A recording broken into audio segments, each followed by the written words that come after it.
कहाँ छुपा कर रख दूँ मैं अपने हिस्से की शराफत। जिधर भी देखूं उधर बेईमान खड़े हैं।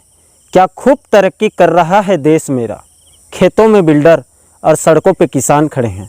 नमस्कार दोस्तों, मैं हूं आपका दोस्त लोकेश साहू और आप देख रहे हैं लोकेश साहू ज्ञान यूट्यूब चैनल।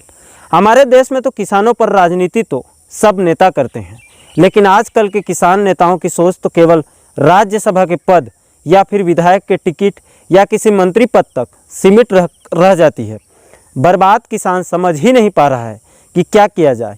ये लोग किसानों को कभी गुर्जर आंदोलन के नाम पर, तो कभी पटेल आंदोलन के नाम पर, तो कभी जाट आंदोलन, तो कभी मराठा आंदोलन के नाम पर अपनी राजनीति भूख मिटाने के लिए जातियों के टुकड़ों में बेच रहे हैं, झुंड बनाकर बर्बाद कर रहे हैं।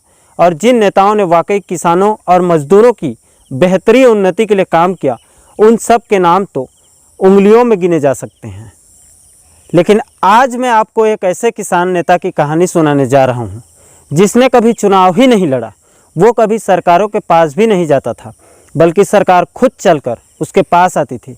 वो नेता जिसके नेतृत्व में देश भर का किसान ना सिर्फ उसके झंडे के नीचे आने को राजी थे, बल्कि उतावले भी थे। वो नेता जिसके हुक्के की गुड़गुड़ाहट से दिल्ली के हुक्मरानों का सिंहासन कांपने लगता था। और वो नेता जिसने धारा 144 लगने के बावजूद कलेक्ट्रेट में घुसकर माइक पर दहाड़ते हुए कहा था कि कलेक्टर हमारा मालिक नहीं है, अगर उसे हमारे आवाज़ से दिक्कत है तो वो अपना दफ्तर छोड़कर बाहर चला जाए।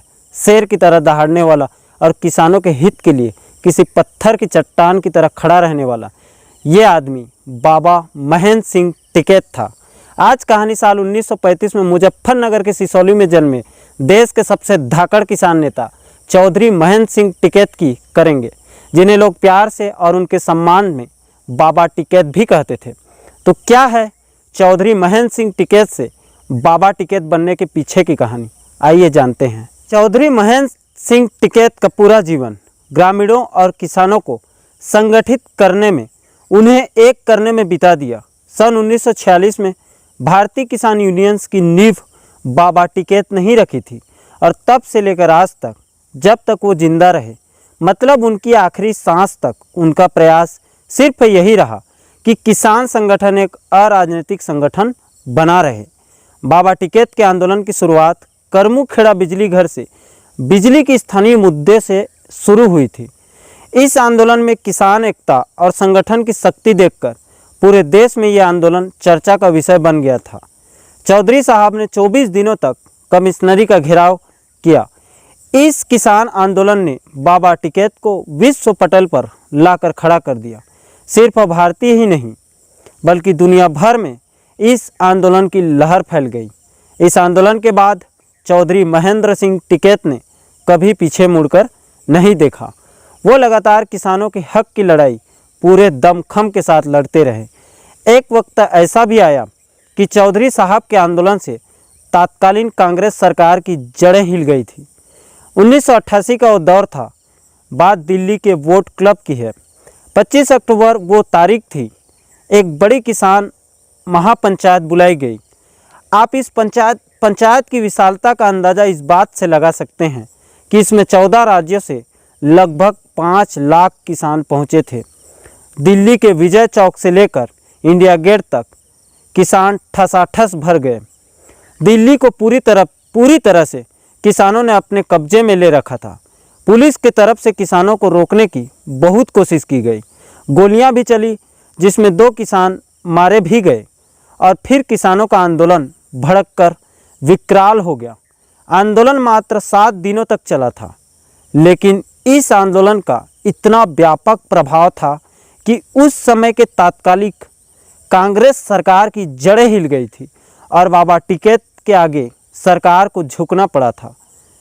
और आखिरकार राजीव गांधी उस वक्त भारत के प्रधानमंत्री थे, उन्हें किसानों के आगे अपना सर झुकाना पड़ा था। तब जाकर बाबा टिकैत ने अपना आंदोलन वापस लिया था। सन 1980 में हर्षद मेहता कांड हुआ था, जब यह घोटाला राजनीतिक गलियारों में तूफान मचाए रखा था। उसी दौर में चौधरी महेंद्र सिंह टिकैत ने किसानों की समस्या को लेकर उस वक्त के तत्कालिक प्रधानमंत्री पीवी नरसिम्हा राव से किसानों की परेशानियों को लेकर मुलाकात की थी। मुलाकात के दौरान चौधरी साहब ने सीधा पूछ लिया कि क्या तुमने हर्षद मेहता से 1 करोड़ की रिश्वत ली थी। ये बात सुनकर प्रधानमंत्री के पैरों तले जमीन खिसक गई थी कि कोई प्रधानमंत्री से सीधे उनके मुंह पर ऐसा सवाल कैसे पूछ सकता था। लेकिन बाबा टिकैत ने बिना हिचक और बिना डर के बड़ी बेबाकी से ये सवाल प्रधानमंत्री से पूछ लिया था। उन्होंने हर्षद मेहता का नाम लेकर प्रधानमंत्री से ये भी सवाल पूछ लिया कि वो आदमी तो 5,000 करोड़ का घोटाला करके बैठा है, कई सारे मंत्री घोटाला करके बैठे हैं, सरकार उनसे वसूली नहीं कर पा रही है, लेकिन बेचारे मासूम किसानों को 200 रुपये की वसूली के लिए जेल भेजा जा रहा है। इतना बड़ा धोखा किसानों के साथ सरकार कर रही है। बाबा टिकैत के नेतृत्व में वर्ष 1986 में बिजली की बढ़ी दरों को लेकर किसान लामबंद हुए थे। महेंद्र सिंह टिकैत को भारतीय किसान यूनियन का अध्यक्ष बना दिया गया।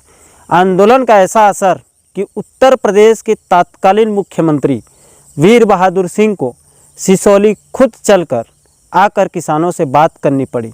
11 अगस्त 1987 को सिसोली में एक महापंचायत की गई, जिसमें बिजली के दरों के अलावा फसलों के उचित मूल्य, गन्ने का बकाया भुगतान के साथ साथ सामाजिक बुराइयों जैसे दहेज प्रथा, मृत्यु भोज, दिखावा, नशाबंदी, भ्रूण हत्या आदि कुरीतियों के विरुद्ध उस आंदोलन में हुंकार भरी गई थी। ये थी कहानी उस महान और देवता समान किसान नेता बाबा महेंद्र सिंह टिकैत की, जिनका जीवन किसानों के हक की लड़ाई उनके लिए संघर्ष करते करते बीत गई। 15 मई 2011 को जब बार बार आसमान से हेलीकॉप्टर के आने की आवाज़ सुनाई देने लगी तो चौपाल में बैठे एक बाबा ने उठकर कहा कि जालियां देखे टिकैत। ये सुनते ही खामोशी के रोंगटे खड़े हो गए। उस दिन मानो पश्चिमी उत्तर प्रदेश और देश भर का किसान अनाथ हो गया, उसकी आवाज़ दब गई। 15 मई 2011 को बाबा का देहांत हो गया। आज बाबा टिकैत हमारे बीच नहीं हैं, लेकिन किसानों की समस्याएं जस के तस बनी हैं, बल्कि बद से बदतर होती जा रही है। एक तरफ बर्बाद किसान खुद आत्महत्या कर रहा है, तो दूसरी तरफ किसान के बेरोजगार बच्चे अपराध के दलदल में दिन ब दिन फंस कर बर्बाद हो रहे हैं।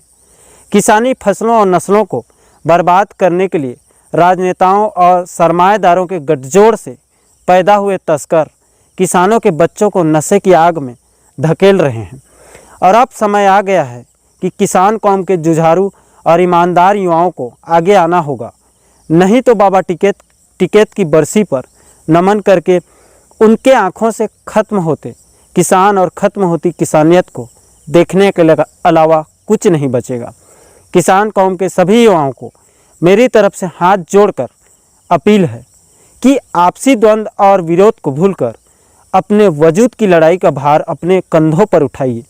बाबा टिकैत कहा करते थे कि जब क्रोध और अहंकार अलग अलग होते हैं तो वो जहर बन जाते हैं, किंतु अगर वो दोनों साथ में मिल जाए तो स्वाभिमान बन जाते हैं। किसान स्वाभिमान और सम्मान की ज़िंदगी जीना चाहता है, और ये आप पर निर्भर है कि आप लुटेरों की चौखट पर दलाली करने वालों के पीछे अपनी ऊर्जा जाया करें या किसानियत की स्वाभिमान और सम्मान को जिंदा रखने के लिए मोर्चा संभाल लें। आखिर में मर्जी आपकी ही चलेगी। मैं लोकेश साहू इसी अपील के साथ आपसे विदा लेता हूं। दोस्तों, अंत में जाते जाते इतना ही कहूँगा कि इस वीडियो को देश के कोने कोने में हर किसान भाई और किसान बच्चों तक शेयर ज़रूर कर दें। चैनल को सब्सक्राइब करें, लाइक करें और नीचे कमेंट करें। मिलता हूँ आपसे एक और मज़ेदार वीडियो लेकर। तब तक के लिए जय जवान, जय किसान, जय हिंद।